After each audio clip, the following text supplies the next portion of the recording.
네, 반갑습니다. 오늘 시호 예배 오신 여러분들을 주님의 이름으로 환영합니다. 우리 다 같이 시호 예배 시작하도록 하겠습니다. 제가 기도하고 시작하겠습니다. 하나님 참으로 감사합니다. 오늘 이 거룩한 시간을 우리에게 허락하시고 우리가 이렇게 온라인으로 만나서 함께 예배 드리게 하시니 참으로 감사드립니다. 이번 주는 고난 주간입니다. 예수님의 그 고난을 묵상하는 그런 주간입니다.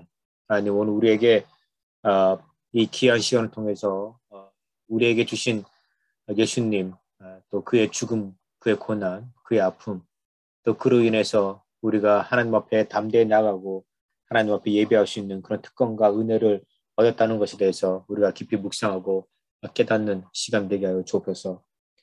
처음 시간부터 마치는 시간까지 하나님의 은혜가 우리와 함께하기를 간절히 소망하며 예수님의 이름으로 기도합니다. 아멘. 우리 다시 찬양하겠습니다.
이번 주는 고난 주간입니다.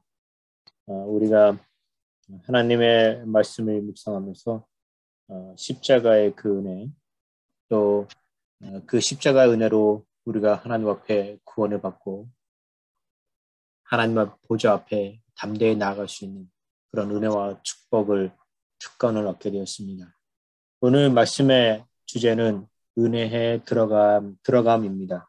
우리가 이 말씀을 갖고 함께 묵상하기를 원합니다. 오늘 성경 본문은 로마서 5장 2절의 말씀입니다. 제가 읽겠습니다. 또한 그로 말미암아 우리가 믿음으로 서 있는 이 은혜에 들어감을 얻었으며 하나님의 영광을 바라고 즐거워하느니라. 여기 말씀을 보면 우리가 믿음으로 서 있는 이 은혜에 들어감을 얻었으며 우리가 이 말씀을 갖고 은혜를 나누기를 원합니다. 제가 지난 수요일에 은혜의 자리에 들어가는 것에 대해서 여러분들에게 말씀드렸습니다. 저는 이 은혜의 자리가 어떤 추상적인 개념으로 우리가 하나님과 화목하게 되고 평화를 누리게 되고 그로 인해서 우리의 삶이 하나님의 은혜로 가득하게 된 상태, 이것이 우리가 은혜에 들어가는 그 은혜의 자리에 들어가는 그런 것이라고 제가 지난주에 말씀드렸습니다. 오늘은 우리가 같은 본문의 말씀인데 특별히 우리가 고난 주간을 보내면서 이 은혜의 자리에 들어간다, 이 말씀을 우리가 다른 면으로 살펴보기를 원합니다. 오늘 이 은혜의 자리에 들어간다, 이것은 어떤 추상적인 개념이 아니라 공간, 그 장소의 개념을 가지고 여러분들에게 설명드리기 원하고 또 은혜 받기를 원합니다. 결론적으로 말씀드린다면 이 은혜의 자리는요, 성소의 지성소라고 할 수 있습니다. 우리가 담대히 지성소에 들어가서 하나님을 만난다라는 그런 뜻이 아마 이 말씀에 포함되어 있지 않나 저는 생각하며 또 이 부분을 가지고 여러분들과 말씀을 나누기를 원합니다. 이스라엘 백성들이 애굽에서 나와서 그들은 광야에서 40년을 살았습니다. 광야에서 살 때 그들의 집은 모두가 다 텐트였습니다. 언제든지 접었다가 다시 설치할 수 있는 그런 이동식 텐트였습니다. 당시 사막에서 광야에서 그들이 하나님 앞에 예배를 드리는 장소가 있었는데 그건 역시 텐트로 지었습니다. 그들은 그것을 성막 또는 장막이라고 불렀습니다. 성막에는요, 뜰이 있었습니다. 사람들이 이 바깥 뜰에 들어가게 됩니다. 그리고 이 뜰에 보면 번제단이 있습니다. 거기에 동물을 데려가서 이 짐승을 제사장에게 주면 제사장이 짐승을 번제 위에 올리고 죽여서 하나님 앞에 번제로 들었습니다. 이 동물이 이 짐승이 자신들의 그 인간의 죄를 대신해서 죽는 그런 것이었습니다. 안에 보면 이제 바깥들 안쪽에 보면 성소라고 있죠. 예, 조그만 이제 텐트가 보입니다. 이게 성소고요. 이 성소 이 끝부분에 지성소라고 있습니다. 오늘 우리가 이 지성소에 대해서 말씀을 묵상하기를 원합니다. 성소 안에 들어가면요, 성소 맨 안쪽에 천이 위에서 아래로 쳐 있습니다. 우리가 그 천을 휘막이라고 부릅니다. 여러분, 이 윗그림을 보면 휘막으로 적혀있죠. 네, 이게 휘막입니다. 천은 높이가 15m가량 되고요. 이 천 두께가 약 10cm 정도 됩니다. 마치 아주 두꺼운 이불을 생각하시면 됩니다. 10cm 정도요. 아주 두꺼운 이불을 생각하시면 됩니다. 이 휘막, 이 천 뒤에는요, 언약궤가 있었습니다. 그 언약궤 안에는요, 십계명, 만나, 그리고 아론의 쌍난 지팡이가 있었습니다. 언약궤가 있는 그곳을 지성소라고 부르며 이곳은 가장 거룩한 곳이라고 하여서 영어로 Holy of Holies, 거룩한 것들 가운데서 가장 거룩한 것, 네, 가장 거룩한 장소, 이것이 지성소가 되겠습니다. 너무나 거룩하기에 제사장은 아무 때나 이곳에 들어올 수가 없었고 1년에 딱 한 번 대속죄일날만 이곳에 들어와서 대제사장이, 그것도 많은 제사장들 가운데 대제사장 딱 한 사람이 1년에 딱 한 번 이스라엘을 대표해서 이곳에 들어와서 이곳에서 하나님 앞에 죄를 구하며 이스라엘 백성들을 대표해서 회개하였습니다. 지성소 안에 들어갈 때 제사장이 실수하여 죽을 수도 있으니 레위인들이 이 제사장이 들어갈 때, 대제사장이 이 지성소 안에 들어갈 때, 그죠? 여러분 옷에 보시면 이게 그 밑부분에 그 방울이 막 걸렸죠? 이 방울이 달려 있습니다. 방울이 달려 있는 옷을 입고 또 이 발에 밧줄을 묶었습니다. 이제 이 대제사장이 이 방울과 밧줄을 묶인 상태에서 지성소 안에 들어가게 됩니다. 그런데 혹시 이 대제사장이 지성소 안에서 부주의로 어떤 실수를 했으면 하나님의 완전하신 그 거룩하심이 해를 입게 되잖아요.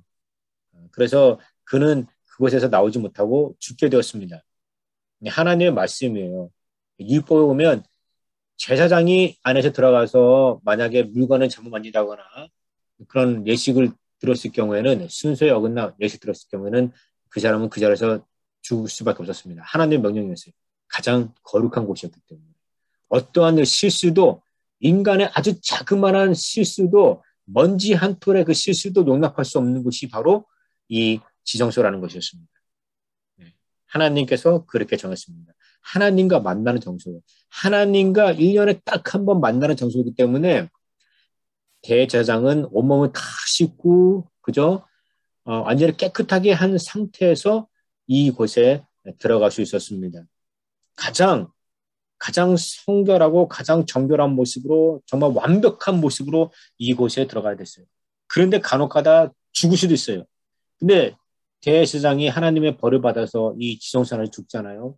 그러면 다른 레위인들이, 다른 제사장들이 이 시체를 갖고 나와야 되는데 이 안에 들어갈 수가 없거든요. 대제사장 외에는 이 안에 들어갈 수 없거든요.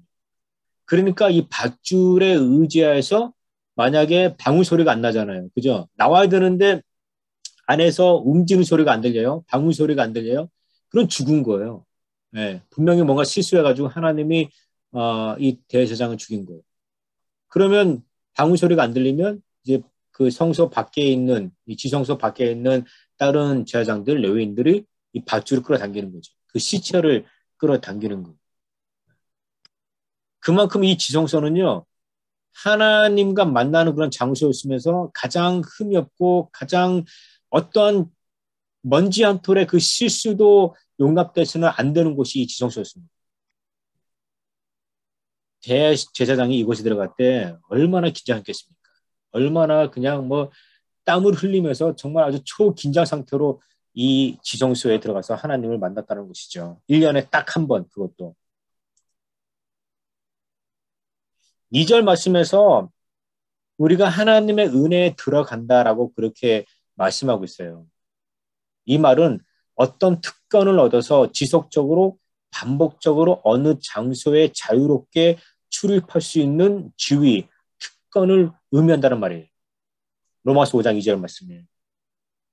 단 유일적인 한 번의 그런 의미로 들어간다는 게 아니라 여기서 쓰인 이 단어는요, 이 헬라어 단어는요, 지속적으로 들어간다는, 하나님의 은혜의 자리에 내가 지속적으로 들어간다. 내가 거기에 서 있다라는 거예요. stand. 내가 그 은혜 자리에 서 있다는 거예요. 이 사람은 그곳에 하루에 수도 없이 들어갈 수 있고 365일 물론이고 평생을 그 자리에 은혜 자리에 들어갈 수 있다라는 그런 의미입니다. 바울은요, 우리 인간이 그리스도의 십자가의 죽음으로 하나님과 만날 수 있는 지성소에 언제든지 들어갈 수 있다라고 말합니다. 예수님이 죽었을 때 성소 안에 있는 휘막이 위에서 아래로 둘로 찢어졌어요. 15m 되는, 위에서 아래로 15m 되는 그런 휘막이에요. 그 두께가 10cm예요, 여러분. 10cm짜리, 여러분, 추운 겨울에 이불을 덮고 있다 생각해 보세요. 10cm짜리 그 이불이. 그 두꺼운 그 천이 찢어진 거예요. 위에서 아래로. 예수님의 죽음과 동시에. 예수님의 죽음 이후 하나님께서 자신을요, 이제 인간들에게 오픈하셨어요. 그의 죽음으로 하나님과 우리 인간 사이에 가로막힌 것이 사라지게 되었습니다. 그의 죽음으로 하나님과 우리 인간이 화해하게 되었습니다. 누구든지 예수님을 믿는 자들은요, 하나님께 아무런 걸림돌 없이 자유롭게 언제든지 나갈 수 있게 되었습니다. 먼지 한 톨에 아주 미세한 실수마저도 용납되지 않았던 그런 지성소를 이제 예수님의 죽음으로 말미암아 이제 오픈된 거예요. 이제 하나님 앞에 나갔습니다. 죄 있는 인간이, 이 더러운 인간이, 허물 많은 이 인간이, 연약한 우리 인간이 죄 가지고 있는 이 모습 그대로, 실수 있는 이 모습 그대로, 부주의한 이 모습 그대로 하나님 앞에 나아갈 수 있다는 거예요. 이게 얼마나 큰 축복입니까? 하나님께서 그렇게 자신을 오픈하신 거예요. 이제 예수님의 죽음으로 말미암아서. 성막과 성전의 차이가 무엇입니까, 여러분? 성막, 이 장막은요, 이스라엘 백성들이 광야에서 40년 동안 살 때 이동식 텐트로 지은 예배 장소를 의미하는 거예요. 이스라엘 백성들은요, 가나안에 정착하고 난 다음에 다윗이 벽돌로 된 성전을 짓기 시작했어요. 이제는 이제 텐트가 필요 없거든요. 이제 가나안 땅에 들어왔고, 이제 이스라엘이라는 이 나라가 이제 세워졌기 때문에 이제는 텐트가 필요 없는 거예요. 그래서 벽돌로 된 아주 튼튼한 그런 성전, 이제 건물을 짓기 시작했습니다. 다윗이 짓기 시작했는데 그의 아들 솔로몬이 이 성전을 완공했습니다. 그 이후로 이스라엘 백성들은 더 이상 성막을 짓지 않았습니다. 가지지 않았습니다. 성전의 내부는요, 과거 사막에 있었던 성막과 동일했습니다. 똑같은 실내 구조를 갖고 있었습니다. 솔로몬 성전은요, 이제 훗날 바벨론 공격으로 인해서 완전 파괴되었습니다.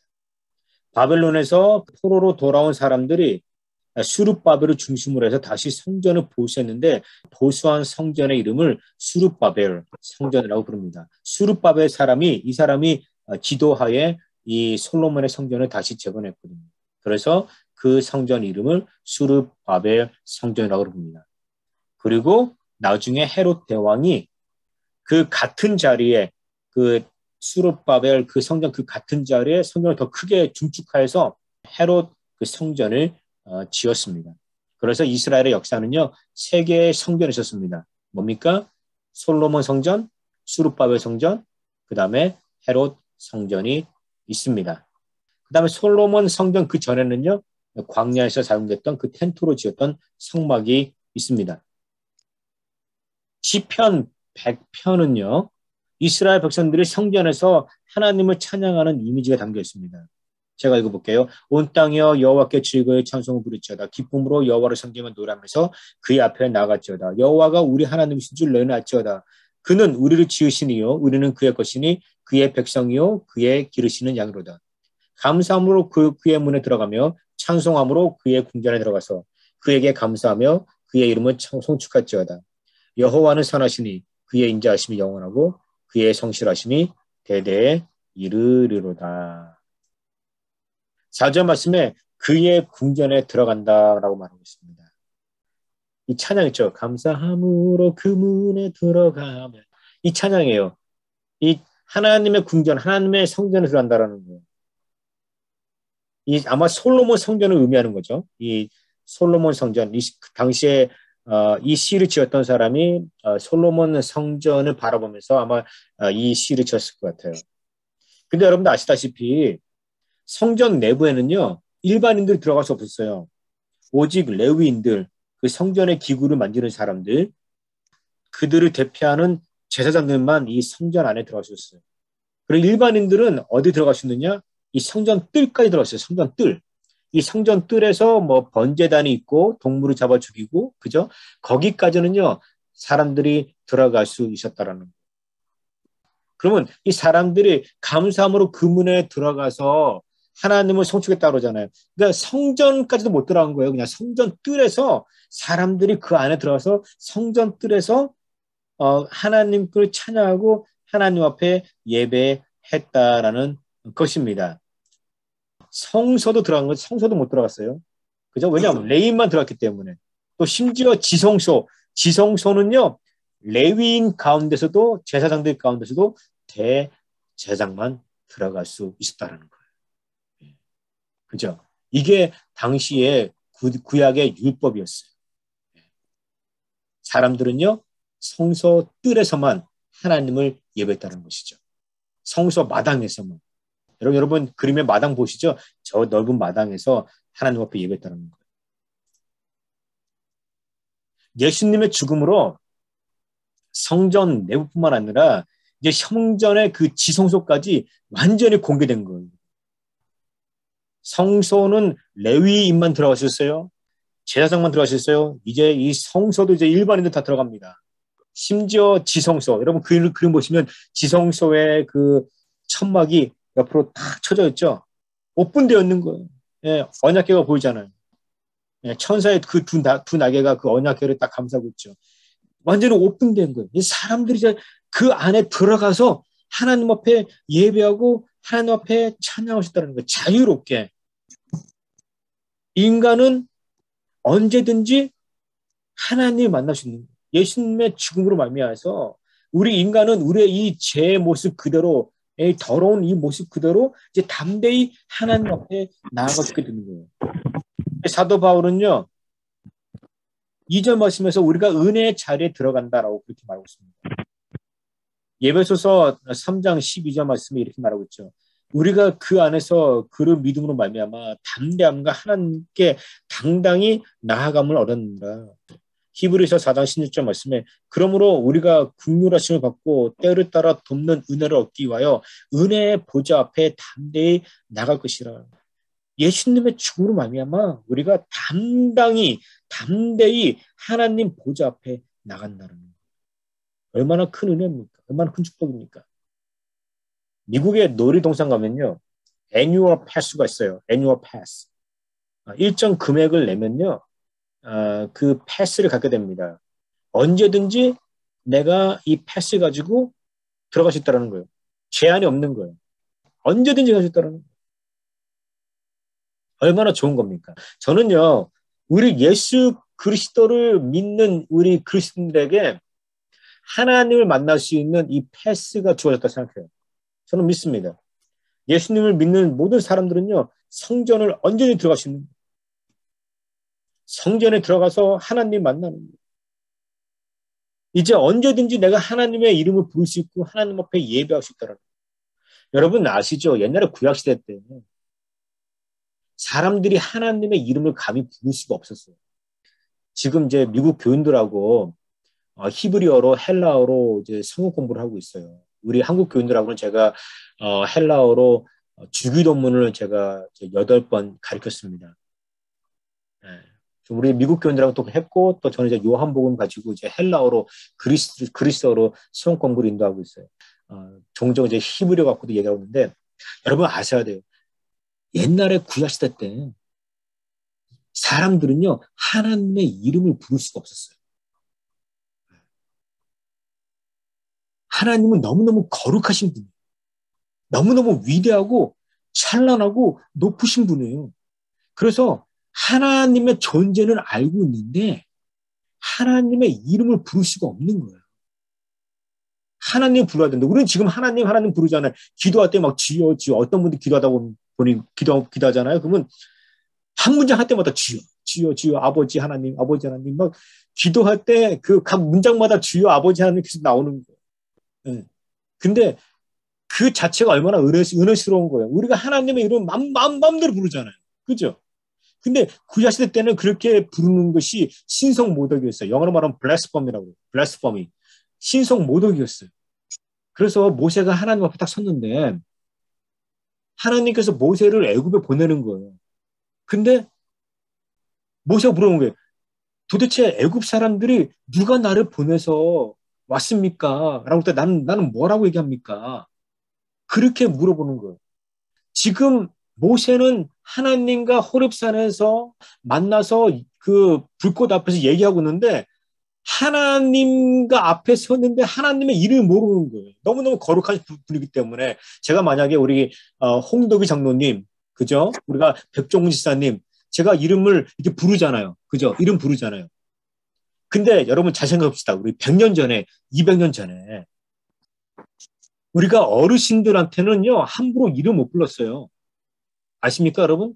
당시 조선시대마저도요, 우리가 나이가 더 많으신 분들의 그 성함을 존칭을 함부로 못 불렀어요. 그래서 그 무슨 앞에 다른 이름 불렀죠. 예? 그랬던 거예요, 여러분. 심지어 100년 전에도 200년 전에도 함부로 전화 못 불렀어요. 근데 몇 천 년 전에 그 하나님의 이름을 우리 인간이 함부로 그 전함을 부를 수 없는 거예요. 모세도 하나님과 대답 얘기를 하고 있으면서도 모르는 거예요, 누군지. 하나님 말하잖아요. 야훼, 야훼. 이 야훼라는 말은요, 아도나이라는 그런 그 히브리어 말과 자슈아라는 그 히브리어 말을 합쳐가지고 나온 말이에요. 내가 스스로 있는 자들아. 그러니까 하나님은요, 스스로 존재. 나는 어떠한 그런 그 물질적이고 어떠한 그런 환경에 의해서 지배받는 것이 아니라 나는 홀로 존재하는 하나님입니다. 예. 근데 하나님은 그때 나는 홀로 있는 I am who I am. 영어로 I am who I am이라고 그러는데 I am who I am 그 말을 모세가 아도나이라는 그 말과 자슈아라는 이 말을 합쳐가지고 야훼라는 말로 만들어낸 거예요. 모세가 만들어낸 거예요. 이 하나님의 이름을 그 모세가 부를 수 있다는 것이죠. 그래서 바로 앞에서 나는 야훼가 나를 불러서 나는 왔다. 여러분 잘 생각해 보세요. 우리 인간은요, 하나님 앞에서 너무너무 더럽고 타락된, 제약된 존재예요. 감히 하나님의 이름도 부를 수 없는 그런 존재라는 것이죠. 그런데 예수님이 죽었잖아요. 어린 양으로서 예수님이 죽었잖아요. 근데 이 예수님이 하나님의 어린 양으로서 이 죄값을 다 페이하신 거예요. 리뎀션. 내가 그 속죄라는 단어 뭔지 아시죠? 내가 죄값을 대신 페이하다. 그런 뜻이에요.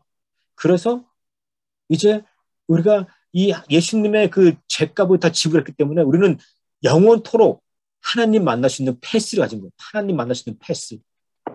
내가 하나님 성전에 언제든지 갈 수 있고 내가 하나님의 이름을 부를 수 있고 하나님 만날 수 있고 하나님 앞에 기도할 수 있고 하나님 앞에 예배할 수 있는 그 forever 패스를 받은 거예요.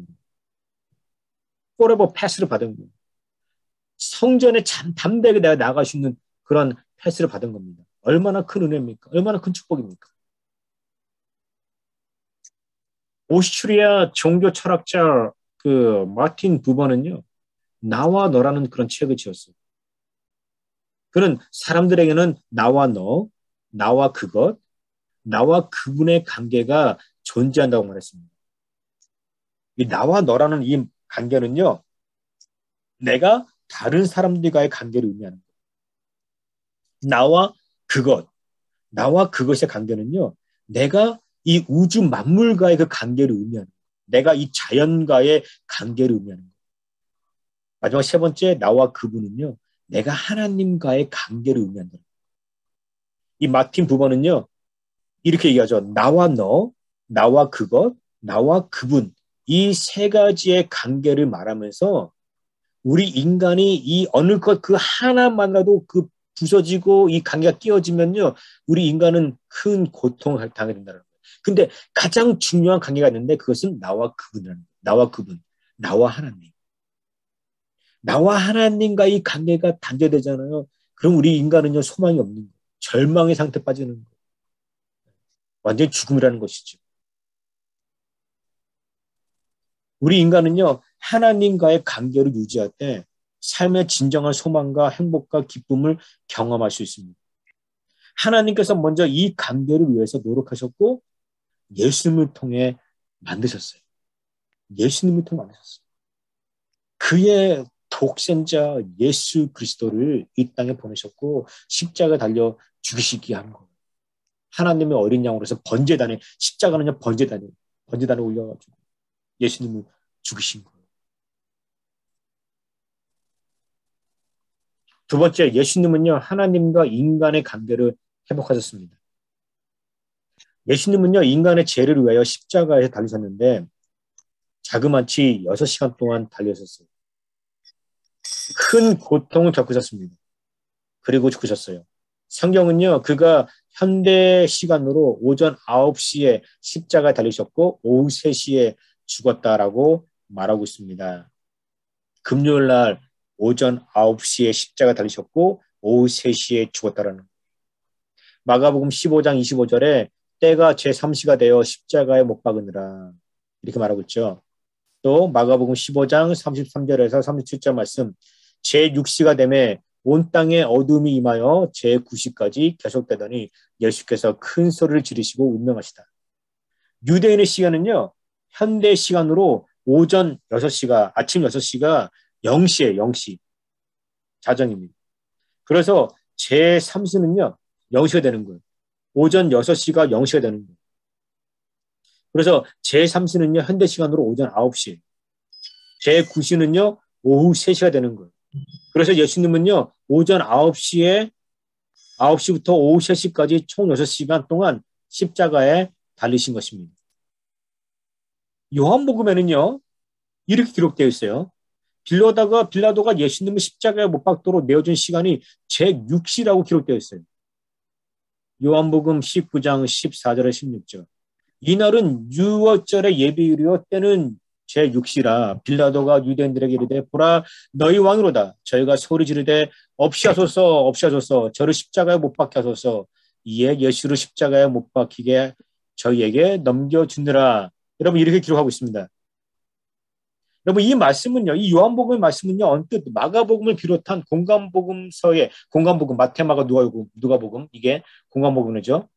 내용과 모순되는 것처럼 보입니다. 그러나 이것은요. 공간복음의 저자는 유대의 시간 계산법으로 사용한 것이고 요한복음의 저자는요. 로마의 시간 계산법대로 시간을 기록했기 때문입니다. 즉 유대의 시간 계산법은요. 현대 시간으로 오전 6시가 0시가 되는 건데 반면에 로마의 시간 계산법은요. 현대 시간과 똑같다는 거예요. 네. 현대 시간과 똑같다는 거예요. 자정부터 0시로 시작된다는 거예요. 그래서 요한복음의 6시는요. 유대 시간으로 6시가 아니라 현대 6시가 된다는 것이죠. 예수님께서 빌라도 법정에 섰는데 재판을 받았던 그 시간이 아침 6시였습니다. 그러니까 빌라도는 예수님을 사람들에게 넘겨준 시간이 아침 6시였고요. 그리고 예수님은 아침 9시에 십자가에 못 박으셨고 그리고 오후 3시에 죽으셨습니다. 그래서 요한복음에서는요. 빌라도가 사람들에게 예수님을 제6시에 넘겨줬다라는 거예요. 십자가 못 박으라고. 새벽 6시에 그 아침에 그 이른 시간에 재판이 이루어졌다라는 것이죠. 그래서 요한복음의 그 제6시는요. 오늘 현대 시간에 아침 6시가 되는 거예요. 그 요한복음은 로마의 시간법을 따랐고 또 이 로마의 그 시간법은 오늘 현대 우리가 쓰는 시간법입니다. 제가 이제 우리 미국 교인들한테 요한복음을 이제 헬라어로 이제 풀이해주고 강의하고 있어요. 네. 이 요한복음요, 마태, 마가, 누가, 요한복음 이 네 가지의 복음서를 사복음서라고 그래요. 근데 마태, 마가, 누가 이 앞에 세 거는요 공간복음이에요. 공간복음이라는 뜻이 뭐냐면 영어로 이제 시납틱스라고 그러는데 내용이 비슷한 내용이 많다라는 거예요. 마태, 마가, 누가복음. 근데 요한복음은요 이 공간복음하고 틀려요. 내용이 틀려요. 많이 틀려요. 많이 좀 새로운 부분들이 많이 들어가 있어요. 네? 많이 들어요. 뭐 가나의 혼인잔치 공간복음에 없는 내용이에요. 그죠? 니고데모 얘기하기, 그죠? 뭐 나는 포도나무요, 너희는 가지니. 이런 내용들은 이 공감복음에 나오는 내용이 아니에요. 사도 요한이 이 공감복음을 듣는데 이 사도 요한은요 예배소서에 살고 있었어요. 예배소서는 당시 그 로마 그 헬라 문화가 아주 찬란한 그 로마의 그 그리스 문화가 찬란한 그런 지역에 살고 있었죠. 이 요한 사도는요 90세가 넘도록 예배소에서 살았죠. 그러니까 로마의 철학과 로마의 문화와 또 로마의 그 생활 시스템 그런 경제 시스템을 너무너무 잘 알고 있었던 사람이에요. 요한복음의 그 독자들은요 다 로마인들이에요. 이방인들이에요. 그래서 이 사도 요한이 요한복음을 쓸 때 그는요 철저하게 로마법, 로마의 문화, 그죠? 로마의 그 정치, 로마의 경제 모든 것들을 그 시스템을 그대로 다 적용해가지고 이 요한복음에 집어넣은 거예요. 그래서 이 요한복음이 공간복음, 마테마가 누가복음과 틀리다라는 거예요. 왜? 그가 살았던 지역과 그가 살았던 그 문화와 환경이 다른 저자들하고 틀렸기 때문에 그런 거예요. 그래서 이 요한이 예수님이 십자가 달렸던 그 시간을 그렇게 이렇게 표시하잖아요. 제6시라 표시하잖아요. 그죠? 그게 다른 사도들이 말하는 그 시간하고 틀리다는 것이죠. 세 번째, 모든 인간은요, 예수님의 이름으로 하나님께 기도할 수 있게 되었습니다. 과거 인간들은요, 자신들의 죄를 하나님께 직접 말할 수가 없었어요. 직접 말할 수가 없었어요. 오직 제사장에게, 그렇죠, 자기 동물을 데려가가지고, 제사장이 자기 동물을 죽여가지고, 그래서 그 죄를 하나님께 말하는 거예요. 현대 우리 캐톨릭 교회에서도요, 이와 비슷한 시스템이 있어요. 자기의 죄를 신부에게 가져가는 거예요. 그래서 고해 성사하는 거예요. 고해 성사를 통해 가지고 자신의 죄가 사함받는 거예요. 캐톨릭 교회도 아직까지 이제 이런 시스템을 그대로 갖고 있다는 것이죠. 그러나 종교개혁 이후에 설립된 교회들, 우리가 개신교회라고 그러잖아요. 그죠? 이 개신교회들, 침례교, 성결교, 뭐, 오순절교, 장로교, 감리교, 그죠? 이 개신교들은 이제 모든 인간은 그리스도의 이름으로 직접 하나님 앞에 기도하시다라는 거예요. 예수님께서 나를 위해서 죽었기 때문에 이제는 내가 어떤 뭐 제사장을 통하지 않고 신부님을 통하지 않고 내가 직접 이제 하나님 앞에 나아가서 내가 나의 죄를 구할 수 있고 내가 기도할 수 있고 용서함 받을 수 있고 하나님의 은혜와 축복을 경험할 수 있다는 거. 얼마나 큰 은혜입니까? 예수님은요 사람들이 그의 이름으로 하나님께 기도할 수 있다고 그랬어요. 요한복음 16장 23절 말씀. 그날에는 너희가 아무것도 내게 묻지 아니하리라. 내가 진실로 너에게 이르노니 너희가 무엇이든지 아버지께 구하는 것을 내 이름으로 주시리라. 요한복음 14장 13절 14절 말씀. 너희가 내 이름으로 무엇을 구하든지 내 이름으로, 그죠? 내가 시행하려니 이는 아버지로 하여금 아들을 인하여 영광을 얻으시게 하려 합니다. 내 이름으로 무엇이든지 내게 구하면 내가 시행하리라.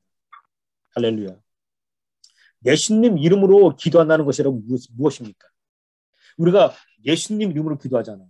그죠? 예수님 이름으로 기도했습니다. 그러잖아요. 이게 무슨 의미입니까? 뭐 알라딘 램프예요? 뭐 주문해 오는 거예요? 내가 예수님 이름으로 내가 주문해 오면 내가 만나는 거예요? 네? 그게 아니에요. 예수님의 이름으로 기도한다는 것은요, 예수님의 권위로 내가 기도한다. 예수님의 그 권위, 예수님의 그 능력으로 내가 하나님 앞에 나간다는 거예요. 예수님의 그 지위를 가지고, 아들의 지위를 가지고, 하나님의 자녀된 그 지위를 가지고 내가 하나님 앞에 나간다는 거예요.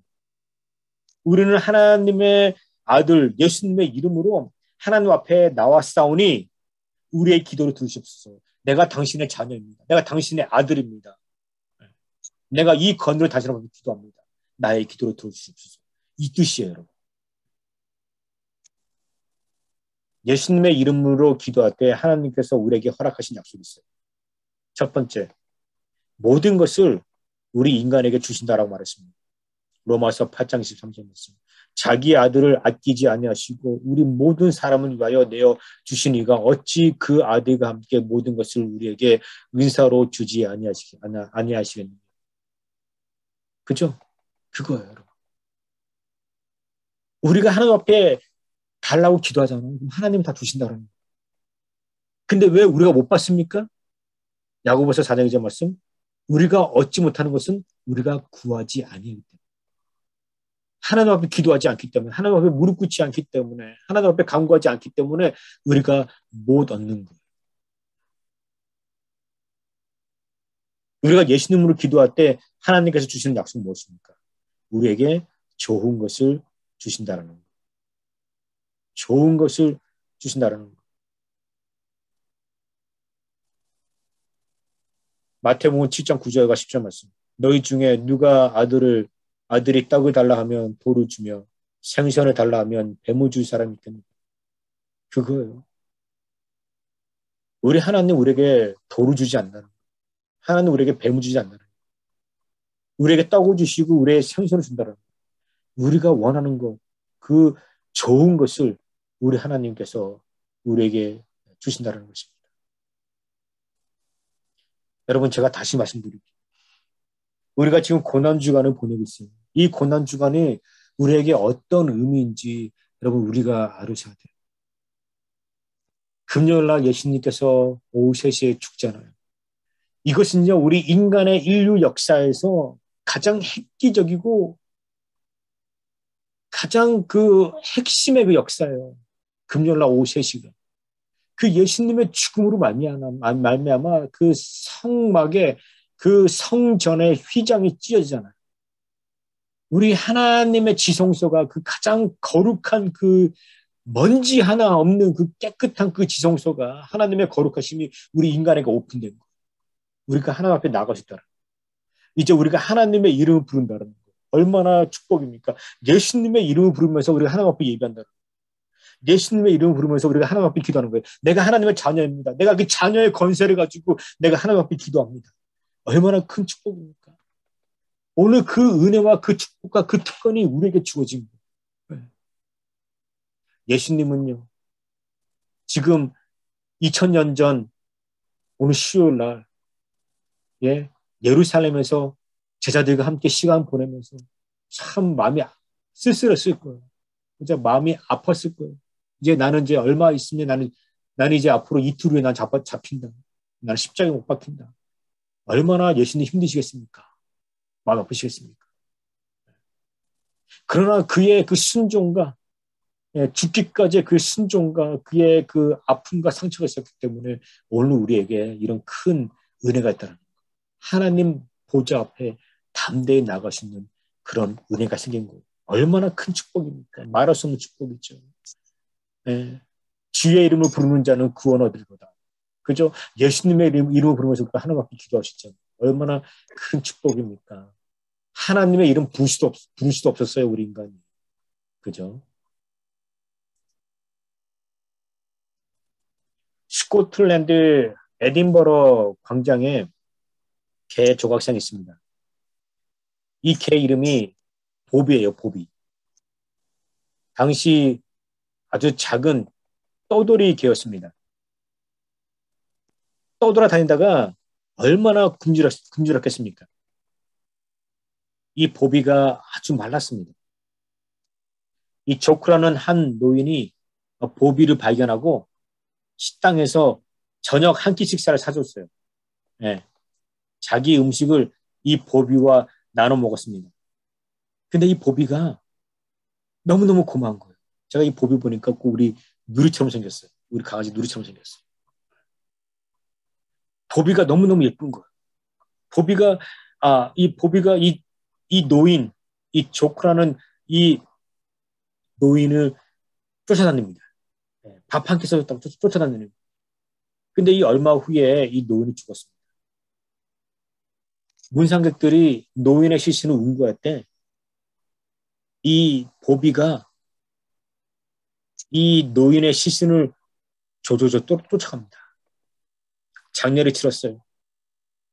매장하는 인부들이 개를 쫓아내도 이 보비가 가지 않는 거예요. 장례식이 끝났습니다. 사람들이 다 돌아간 뒤에도 이 보비는요 떠나지 않고 밤낮으로 이 조크의 이 노인의 그 무덤을 지키고 있었습니다. 무덤을 지키고 있었어요. 매일 오후에 그렇죠? 매일 오후에 먹을 걸 찾기 위해서 잠깐 나갔다가 다시 돌아온 거예요. 밤낮 이 보비가 이 조크라는 이 노인의 무덤에 있었다는 것이죠.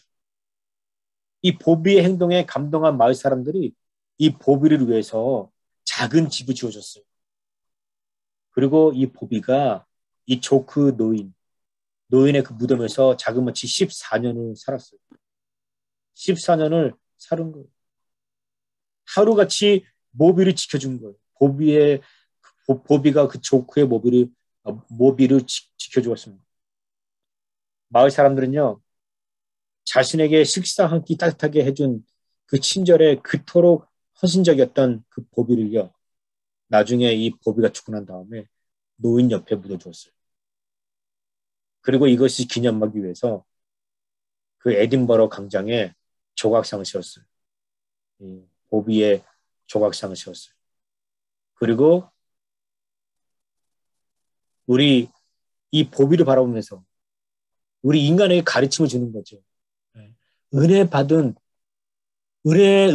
대해서 그 보답하는 그 은혜를 잊지 않고 보답하는 그 보비를 바라보면서 밥 한 끼 사줬는데 그게 그 은혜를 잊지 않고 그 노인 조크를 쫓아다니고 그리고 14년간 그 무덤에서 같이 지냈던 그 보비를 바라보면서 우리 인간도 깨달았다는 것이죠. 짐승도 따뜻한 밥 한 끼 은혜를 잊지 아니하고 평생 동안 그 무덤을 지켜내고 감사를 폈는데 여러분 예수님께서 우리에게 주신 그 은혜는 어떤 은혜입니까? 말로 형용할 수 없는 그런 큰 은혜죠.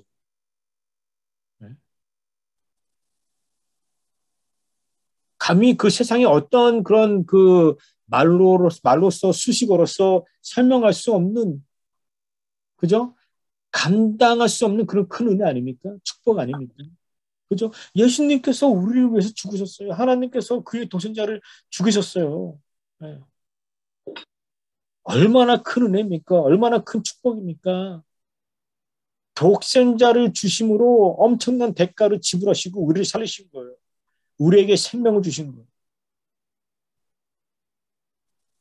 오늘 우리는 그 은혜에 대해서 우리는 어떻게 보답하고자 행하고 있습니까? 그 은혜에 대해서 우리가 어떻게 보답이라는 말은 좀 이상하십니다. 우리가 그 은혜에 대해서 어떻게 반응하십니까? 어떻게 우리가 리스폰드하고 있습니까? 우리가 이 큰 은혜 받았잖아요. 여러분들은 살면서 어떻게 여러분들에게 주신 그 구원의 은혜, 영생의 은혜, 천국의 시민의 은혜, 하나님의 자녀가 되는 그 특권을 얻은 그 은혜, 내가 365일 맨날 하나님의 이름을 부르면서 예수님의 이름을 부르면서 하나님 앞에 나가고 예배할 수 있는 그런 특권의 은혜, 여러분 어떻게 반응하십니까? 감사해야죠. 감사해야죠. 그리고 여러분 시간 있을 때마다 하나님 찬양하세요. 하나님 앞에 예배하세요. 말씀 묵상하세요. 말씀 묵상 통해서 하나님 만날 수 있잖아요. 그죠? 기도하면서 하나님 만날 수 있잖아요. 언제든지 우리가 하나님 경험하십니다. 하나님의 그 presence, 하나님의 그 임재를요, 내 삶 속에서 경험하십니다. 이제 하나님의 지성소는 오픈된 거예요. 우리 모두에게 다. 얼마나 큰 은혜입니까? 여러분 우리가 사순절을 지나가면서 보내면서 하나님의 은혜를 기억하세요. 하나님 나에게 주신 그 은혜, 그 크신 하나님의 은혜 기억하시고요. 하나님 찬양해야 됩니다. 하나님 앞에 감사해야 돼요. 제가 이번 금요일 날 우리 교회에서 우리 미국 교인들과 함께 성금요 예배, 굿프라데이 예배를 들어요. 그때 제가 전하고자 하나님의 말씀도 이런 비슷한 말씀, 좀 내용은 틀려요. 제가 여러분들과 이제 카톡으로 제가 미국 교인들과 묵상한 내용을 여러분들에게 보내드릴게요. 한국말로 보내드릴게요. 한번 읽어보시고요. 여러분들도 같이 한번 묵상하는 시간 되기로 원합니다. 우리 이 고난 주간을 보내면서 예수님의 십자가가 우리에게 우리 내 삶에 어떤 의미가 있는지, 내가 하나님과 관계에 어떤 의미가 있는지, 내 예배의 생활과 내 경건의 생활에 어떤 의미가 있는지 여러분 잘 묵상해 보세요. 그리고 하나님의 은혜에 반응하고 하나님께 감사하는 그런 시간 되시기 바랍니다. 우리 다 찬양했습니다.